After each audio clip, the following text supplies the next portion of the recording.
I've been very consistent with all of my most important habits over the last few days, over the last 2 weeks. I've missed one day of training. I've meditated every single day. I gratitude journaled every single day. I took a cold shower every single day. I learned every day.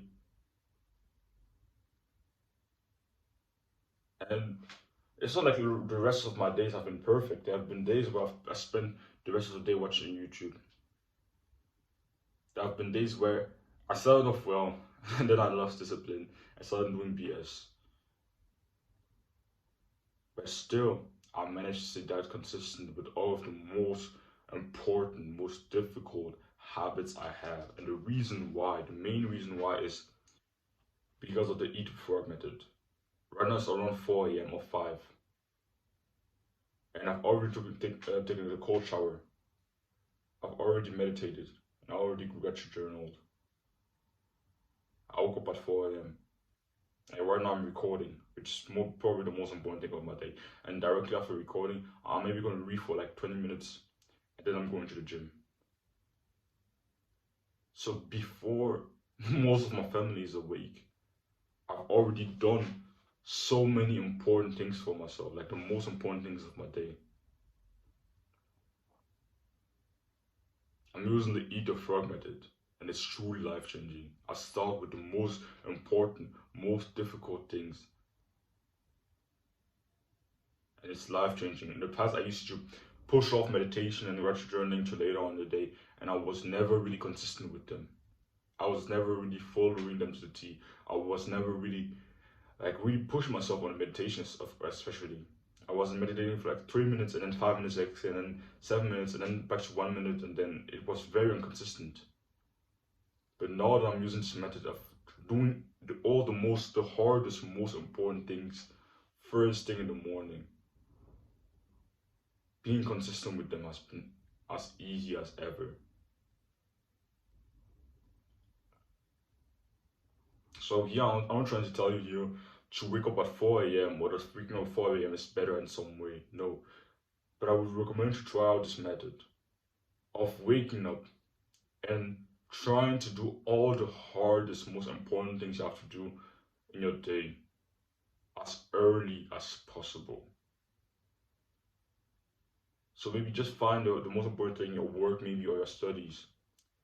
And then you wake up, you maybe go and take a cold shower, you meditate like I do, and then you write your journal, and then you go straight to work.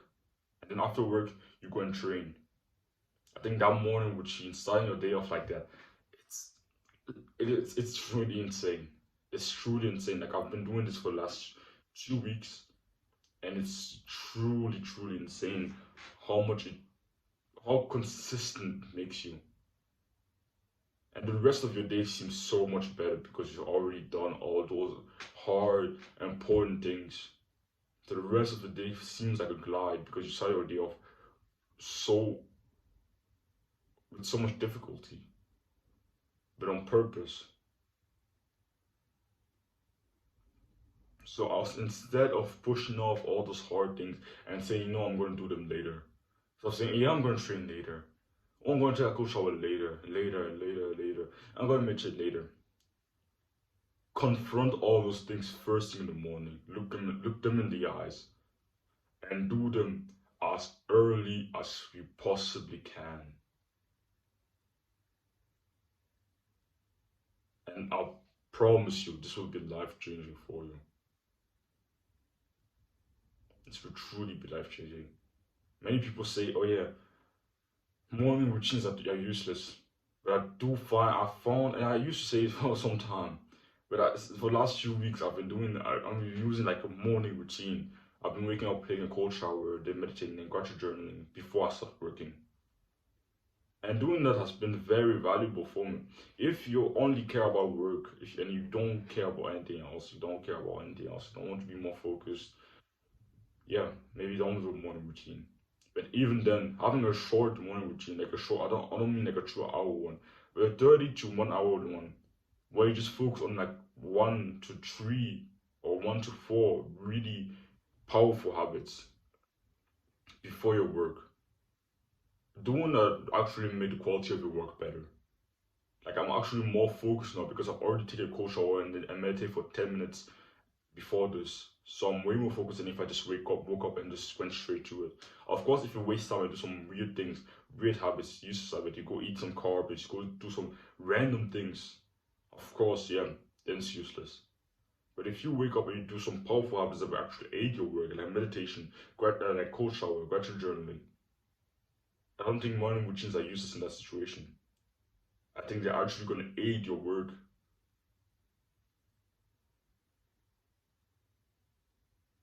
So really try it out. Try out the eat the frog method. Wake up and try to do all those hard, important, difficult things as early as you possibly can. As early as you possibly can. You just start your day off with all those things. You tackle one thing, and then when you finish, you tackle the next thing, and then you tackle the next thing. The way I do it. After we record this video, I'm maybe going to read for a few minutes, and then I'm going to the gym. And after the gym, I would have done.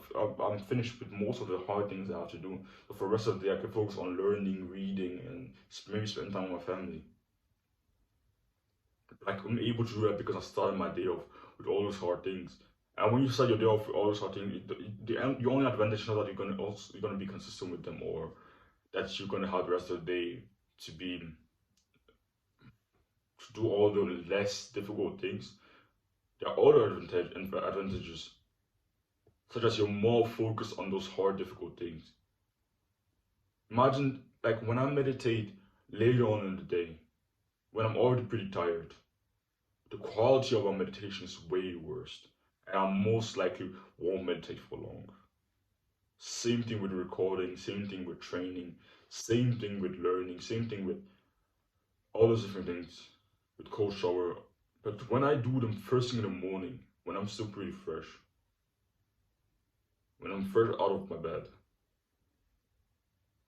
I do them with like insane quality. I'm really focused on each and every one of them. And I really I squeeze all the benefits I can get out of them when I do them so early. Because my mind and brain have been so influenced by some things throughout the day. I'm so fresh mentally. I just woke up. So the quality with which I do all those habits is insane when compared to if I done them later on in the day. So I would greatly recommend you try it out. The eat the frog method. You wake up and you just tackle all the hard, important things you need to do throughout the day. First thing in the morning. You just do them, do one, and then the next one, and then the next one, and then the next one, and then the next one, and then the next one, and then the next one. Until you've done all of them. And the rest of your day is more relaxed. I find it way better to tackle life like this. Starting off with all the hard things, and then your day becoming more and more relaxed until you get to it's time to go to bed. In that time, one more tip I want to give you: in that time, don't eat. Like I would recommend you stay fasted in that time when you're doing all those hard things. I don't eat until 11 a.m. and I wake up at 4 a.m. So until between 4 and 9 a.m. it's a time when I do all those really difficult things. Most likely 9:30. I do all those really difficult things. Meditation, gratitude journaling. Like gratitude journaling is so difficult, of course, but cold showers, recording, training. Those are the five main, really important habits of my life. The five habits that cause the most growth in my life. And that's why I tackle them so early on the day. And during that time, I stay fasted. Stay fasted. When you stay fasted, you're going to be way more focused when you tackle off them. You're going to be way more, like when you're hungry, you're going to be literally hungry in real life. Like, really, and I mean hungry mentally. You're going to be just ready to just tackle it. And you're going to have such a better energy when you tackle all those things because you're literally hungry. And fasting is not dangerous for your health. It's actually very healthy for you. Everyone should like incorporate some form of fasting they want to live a longer, better life. It's been scientifically proven. I'm not just saying this. Just I'm just not just blabbering and saying some random things. It's actually literally there have been studies that show that fasting has a has an impact on your on how long you will live. It has a very big impact on your short term and long term health. So yeah, that's all I have to say. Don't run away from discomfort. Chase it.